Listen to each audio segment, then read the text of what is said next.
asalaamaaleykum wa rahmatullah wa barakaatu mbokk yi maa ngi leen di nuyu di leen ziar di leen dalal seen chaîne Ben Makhtar.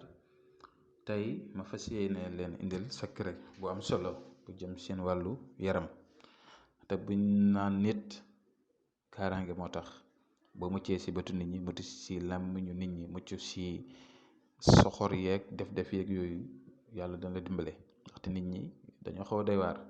da ngay nekk ci sëy ñu soxoree la koy def lu ne, wala nga nekk ci diggante ñu ne ñoom ñaar ñi duñ fi àndee, wala ngay liggéey di tedd ñu ne du fi amee lii.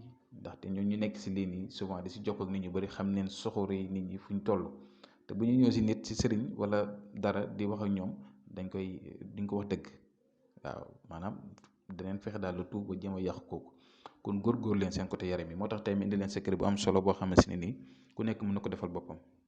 waaw parfois nag dañ ciy defar yu bëri di ko teg fii pour ñu ci bëgg ñu leen koy jox ñu koy jëfandikoo, waaye nag li ma leen ci dëggal mooy ki koy ut na jéem a set sell. mooy xobu poton ngay ut, nga xëy bésu altine nga dem ut si lu tolloog 161 xobu poftan yu set. dégg nga boo fekkee mu xaw a tilim fexeel nga kii ko ba mu set, nga fomp ko daal mais bu ko fomp ak ndox, fomp ko ba mu set.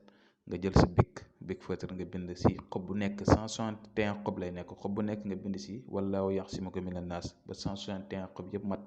nga jël ko weer ko ba mu wow. boo ko weeree ba mu wow nga dem jënd cuuraay bi ñuy wax musakkar mooy photo bu nekk seen ndeyjoor. cuuraay boobu boo ko jëlee da nga koy boole ak xobu poftan yooyu noonu. dégg nga fekk xobu poftan yi dafay wow, da nga koy boole ñoom ñaar nga dëbb ko mu nekk sunguf. nga dem si ñuy jaay parfum, am na si parfum boo xamante ni bu am doole la bu baax a baax si wàllu kaaraange. nga muy sayful islam nga boole ko, nga boole leen ñoom ñëpp chaque jour boo xëyee rek nga di si suuru mu ngi si suuru 3 fois par jour wala 2 fois par jour yaay xool. lii gisuma lu ko gën a am njëriñ wallahi lu baax la si wàllu yi ma leen wax nii léegi. kon def leen ko, ñu ngi yem fii. asalaamaaleykum wa rahmatulah.